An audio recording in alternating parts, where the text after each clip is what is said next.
Good morning, metalheads of the internet, and welcome to a brand new episode of the Metal Meltdown. Today we are talking about the latest studio album from Blackbraid entitled Blackbraid III. This is, as the album title suggests, the third full-length studio album from this Native American-themed one-man black metal project helmed by one Skagasawa. I apologize if I'm mispronouncing your name. Forgive me, I am a dumb white Canadian asshole. And I gotta say, watching Skagasawa and Blackbraid evolve and refine their sound and master their craft gradually over the course of the past few years has been pretty spectacular. Like the first Blackbraid album, solid. It's decent. It's fine. It's whatever.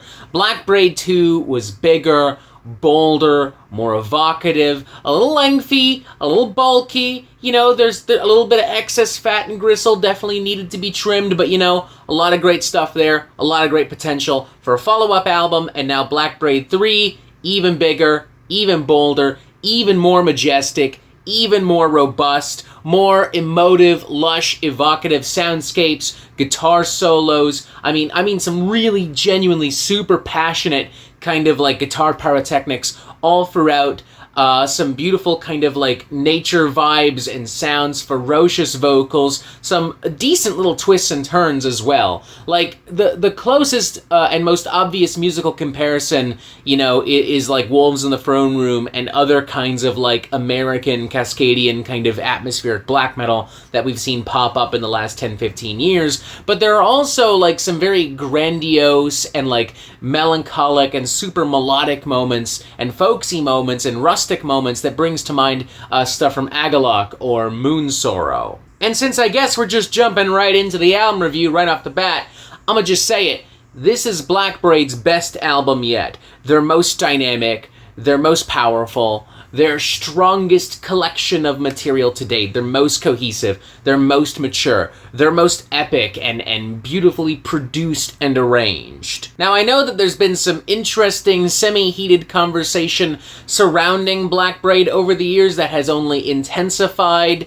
as Blackbraid have gotten bigger and bigger, as they've become more and more popular. There have been accusations that Skagasawa is maybe not as Native American as he leads people to believe. There are also people complaining that well, why is Blackbraid getting big? There are other Native American black metal bands out there. Why is Blackbraid the And that's true, to be fair. Pan American Native Front, Vital Spirit, and others.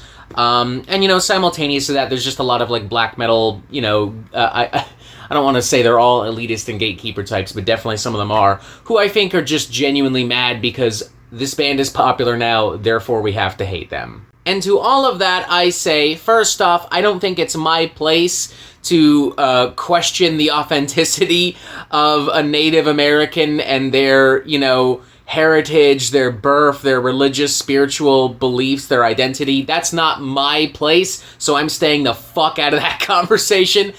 Second, no, they may not be the first Native American black metal band, but I feel, at least, feel free to chime in on this. I don't mind conversation here. I feel, at least, that, Pan American Native Front and Vital Spirit were very much about the brutal history of Native Americans in North America, whereas Blackbraid is more about the beauty of nature and these Native American myths and stories and beliefs as well interwoven into this epic Cascadian atmospheric black metal music. And third, I don't give a shit if they're bigger and more popular. You don't have to like Blackbraid, but this, I don't know, I just don't give a shit. I don't care.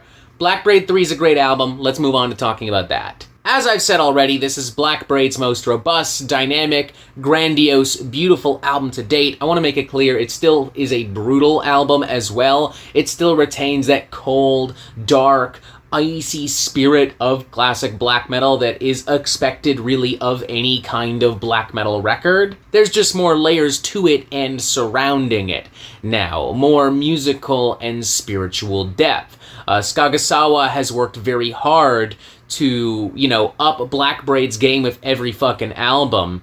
And, I mean, this is absolutely no exception. And you feel and see that right off the bat. with the double whammy of Dusk Eulogy and War Drums at Dawn on the Day of My Death opening this album on a stark, somber, and supremely satisfying note. After about a minute of these very chill, kind of rustic guitars leading into some screeching kind of guitar feedback, we're given pummeling blast beats and chilling atmospheric textures, very much pulled from the playbook of like classic 90s atmospheric black metal, but with that epic Cascadian touch of, again, something like Wolves in the Throne Room. Though it's in the following number, The Dying Breath of a Sacred Stag, where things get really exciting, really exhilarating. We have these absolutely amazing, like wild, flamboyant kind of like guitar solos and guitar pyrotechnics and dynamics over top some like steady, charging, stomping, muscular, blackened riffage. Definitely tapping into like black folk, pagan metal energies and vibes here. In fact, it kind of even feels like something I might have heard from the most recent Have a Krunu record. I mean, it's tight, it's tough, it's just plain fucking cool. And I don't usually like it when songs just kind of like fade out. I would rather a song have like an actual conclusion instead of just like trail off into nothingness. But, you know, I kind of like how it's done here, you know, after 7.5 minutes of this like epic, atmospheric, adventurous, melodic kind of black metal with all these wild guitar pyrotechnics and dynamics and, you know, the guttural vocals, the stomping riffs. I do like how it trails off into these more like kind of minimalistic, very evocative kind of like acoustics. Plus, it helps make way for a very smooth and seamless transition into the interluding cut, The Earth is Weepin', laden with naked, rustic acoustics and like nature sounds and bird calls, the sound of the flow of the river and the rain. There's something really beautiful and romantic and poignant and sad about the simplicity of the song and its message and how it uses the sounds of nature to sell the beauty and importance of nature and how we are killing the planet. I don't normally like interluding cuts. It often feels like a waste of time. It's just a moment to catch your breath. It's a moment to pad out the album, make it bigger and longer than it actually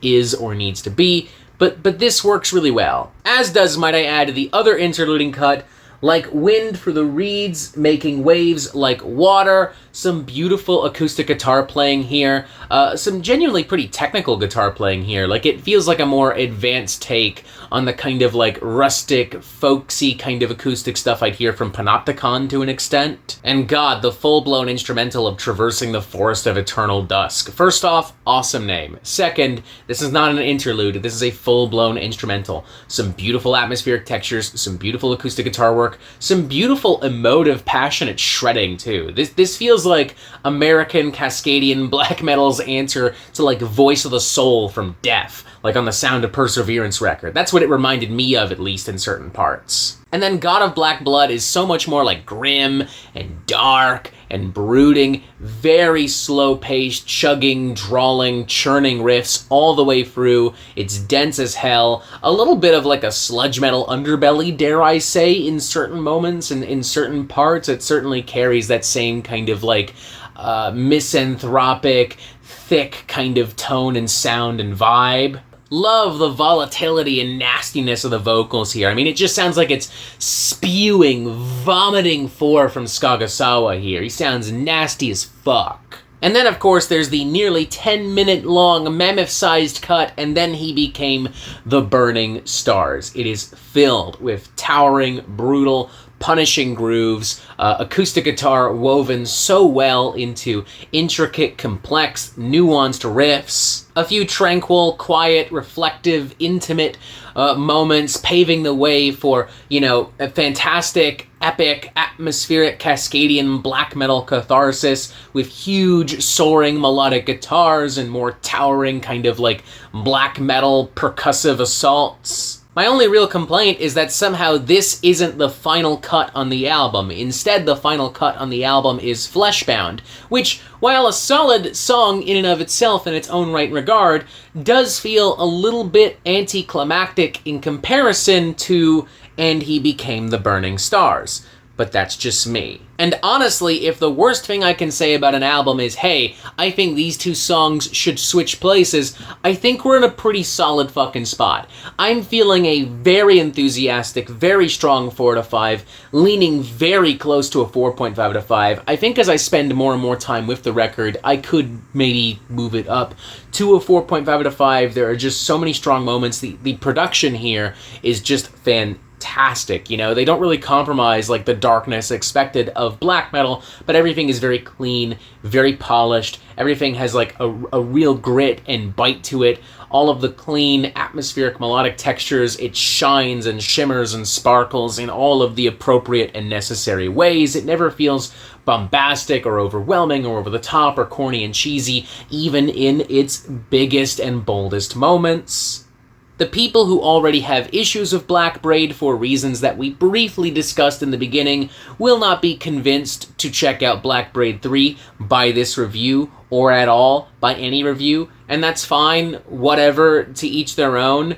But for me, I mean, I'm loving this. I highly recommend this to people who, especially people who are loving like more modern day kind of black metal, atmospheric black metal, epic Cascadian black metal. If you're brand new to black metal, I think that a band like Blackbraid could make for a really cool gateway band as well. This is, in my opinion, Blackbraid's best album to date, one of the best black metal albums of 2025 as well, and at the rate in which Blackbraid is continuously evolving and upping their game, I have no reason not to believe that in 2 or 3 years, they'll top this with Blackbraid IV or whatever the fuck else they got cooking up. But hey, we'll cross that bridge when we get there. For now, Blackbraid III from Blackbraid, very strong, very enthusiastic, 4 out of 5, leaning heavily towards a 4.5 out of 5. Like, literally give it maybe a week, and maybe I'm right there. Honest to fucking God. I'm really fucking liking this record.